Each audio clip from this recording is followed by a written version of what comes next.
আবারও ডিপফেকের শিকার অভিনেত্রী রাশমিকা মান্দানা।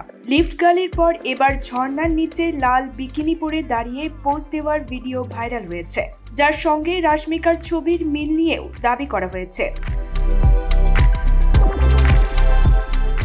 যদিও বিষয়টি সত্যি নয়, ভিডিওতে অন্য মহিলার মুখের উপর তার ছবি বসিয়ে দেওয়া হয়েছে।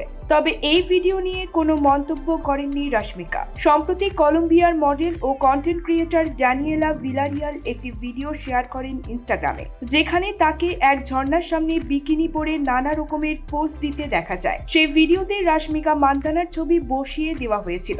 গত বছর অভিনেত্রী রাশমিকার একটি ডিপফেক ভিডিও ভাইরাল হয়েছিল। পরবর্তীতে মানুষ বিশ্বাস করতে শুরু করে সেই ভিডিও সত্যি অভিনেত্রী রাশমিকার, কিন্তু ভিডিওটি ছিল ব্রিটেনের এক প্রভাবশালী নারী জরা প্যাটেলের। কিছুদিন ধরেই রাশমিকা ও বিজয় ডেটিং করছেন বলে সামাজিক যোগাযোগ মাধ্যমে ভক্তদের মাঝে গুঞ্জন উঠেছে। যদিও তাদের সম্পর্ক নিয়ে নানা ধরনের গুজব রয়েছে, তবে তারা কখনোই প্রকাশ্যে তাদের সম্পর্কের কথা স্বীকার বা অস্বীকার করেননি।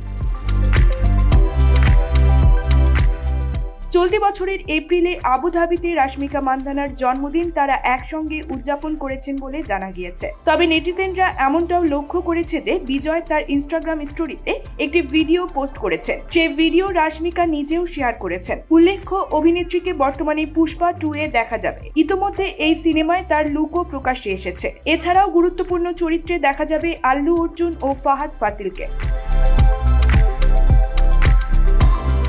অমিতাভ বচ্চন অভিনীত গুড বাই এর হাত ধরে বলিউডে আত্মপ্রকাশ করেছিল রাশমিকা এবং তারপর মিশন মজনুতে দেখা গিয়েছিল তাকে। তেলুগু এবং কন্নড়েও প্রচুর ছবিতে কাজ করেছেন তিনি। News desk, UKBD Times.